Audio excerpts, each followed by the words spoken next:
साथियों नमस्कार, बहुत बहुत स्वागत है आप सबका हमारे चैनल पर। साथियों आज है सोमवार। हर सोमवार को रेमंड वीकली क्विज के नए प्रश्न पूछे जाते हैं। तो आज भी इस सप्ताह के नए प्रश्न आ चुके हैं। चलिए देखते हैं रेमंड वीकली क्विज और उसके सही उत्तर क्या होने चाहिए। चलिए शुरू करते हैं।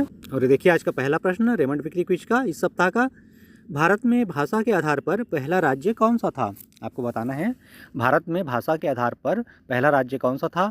तो ये था Andhra Pradesh. Option number C सही है। चलिए हमने सेलेक्ट किया और सबमिट कर दिया, बिल्कुल सही जवाब। You win 100 points. चलिए साथियों आगे बढ़ते हैं। आज का दूसरा प्रश्न देखते हैं रेमंड वीकली क्विज का। एक स्वस्थ वयस्क के पास ज्ञान दांतों सहित कितने दांत होते हैं।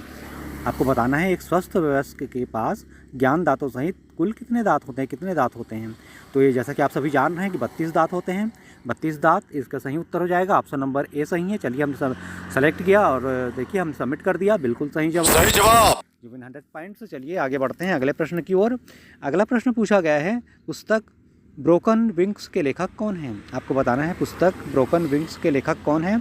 तो पुस्तक ब्रोकन विंग्स के लेखक जो हैं वो हैं Sarojini Naidu. Option number B सही है। हमने सेलेक्ट कर लिया और सबमिट कर दिया, बिल्कुल सही जवाब। You win 100 points. चलिए अगले प्रश्न की तरफ बढ़ते हैं। अगला प्रश्न पूछा गया है किस राज्य ने संस्कृत को आधिकारिक भाषा के रूप में अपनाया है। आपको बताना है किस राज्य ने संस्कृत को आधिकारिक भाषा के रूप में अपनाया है। तो संस्कृत को आधिकारिक भाषा के रूप में अपनाने वाला राज्य है उत्तराखंड।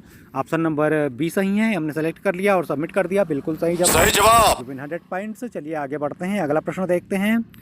साथियों अगला प्रश्न पूछा गया है निम्नलिखित में से किस वर्ष में संयुक्त राष्ट्र संघ यूएनओ का गठन हुआ। आपको बताना है सही वर्ष किस वर्ष में संयुक्त राष्ट्र संघ का गठन हुआ। तो 1945 में हुआ संयुक्त राष्ट्र संघ का गठन। 1945 इसका सही उत्तर है ऑप्शन नंबर बी। हमने सेलेक्ट कर लिया और सबमिट कर दिया, बिल्कुल सही जवाब। You win 100 points. चलिए आगे बढ़ते हैं। आज का अगला प्रश्न देखते हैं। अगला प्रश्न पूछा गया है दुनिया का सबसे ऊंचा जलप्रपात कौन सा है। आपको बताना है दुनिया का सबसे ऊंचा जलप्रपात कौन सा है। तो दुनिया का सबसे ऊंचा जलप्रपात है Angel Falls. Option number A में दिया गया है एंजल फॉल्स, इसका सही उत्तर है ऑप्शन नंबर ए। ये हमने सेलेक्ट कर लिया, सबमिट कर दिया, सही जवाब। साथियों वीडियो यदि आपको पसंद आ रही है तो लाइक और शेयर जरूर कीजिएगा। चलिए आज का अगला प्रश्न देखते हैं।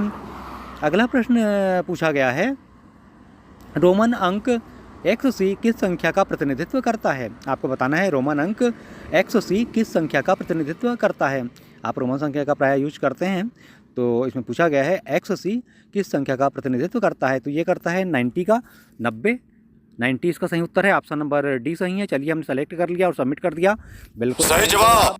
You win 100 points. चलिए आगे बढ़ते हैं। आज का अगला प्रश्न देखते हैं। अगला प्रश्न पूछा गया है ज्यामिति के जनक के रूप में किसे जाना जाता है। आपको बताना है ज्यामिति के जनक के रूप में किसे जाना जाता है। तो ज्यामिति के जनक के रूप में जाना जाता है यूक्लिड को। ऑप्शन नंबर ए में दिया गया है, ऑप्शन नंबर ए सही है। यूक्लिड इसका सही उत्तर है। हमने सेलेक्ट कर लिया, सबमिट कर दिया, सही जवाब। You win 100 points. चलिए आगे बढ़ते हैं। आज का अगला प्रश्न देखते हैं। अगला प्रश्न पूछा गया है अंतरिक्ष में जाने वाले पहले भारतीय कौन थे। आपको बताना है अंतरिक्ष में जाने वाले पहले भारतीय कौन थे। तो अंतरिक्ष में जाने वाले पहले भारतीय थे राकेश शर्मा जी। राकेश शर्मा इसका सही उत्तर है, ऑप्शन नंबर डी में दिया गया है। चलिए सेलेक्ट कर लेते हैं Rakesh Sharma, option number D, और सबमिट कर देते हैं। हमने सबमिट कर दिया, बिल्कुल सही जवाब। You win 100 points. चलिए साथियों आज का फाइनल क्वेश्चन देखते हैं रेमंड वीकली क्विज का। इस सप्ताह के रेमंड वीकली क्विज का final question option number final question प्रश्न क्रमांक 10वां। प्रश्न क्रमांक 10वां पूछा गया है संसद के एक अधिनियम के तहत डैश में लक्षद्वीप, मिनिकॉय और अमन देवी का नाम बदलकर लक्षद्वीप रखा गया था। ये आपको बताना है किस सन में रखा गया था इनका जो नाम है वो। तो इनका नाम बदलकर लक्षद्वीप रखा गया था 1973 में। ऑप्शन नंबर बी में दिया गया है। हमने सेलेक्ट कर लिया और सबमिट कर दिया, बिल्कुल सही जवाब। You win 100 points. इस तरह से मिल गए साथियों कुल 1000 पॉइंट्स। तो देखिए ये तो था इस सप्ताह इस सोमवार को पूछे गए रेमंड वीकली क्विज के सभी प्रश्नों के सही उत्तर। और जो ऑफलाइन क्विज है IDFC first bank offline quiz है IDFC first bank offline quiz के सही उत्तर भी हमारे चैनल पर अवेलेबल हैं, आप जाकर चेकआउट कर लीजिएगा। चलिए मिलते हैं अगले वीडियो में नए प्रश्नों नई जानकारियों के साथ। बहुत बहुत धन्यवाद आप सबका। Thank you for watching.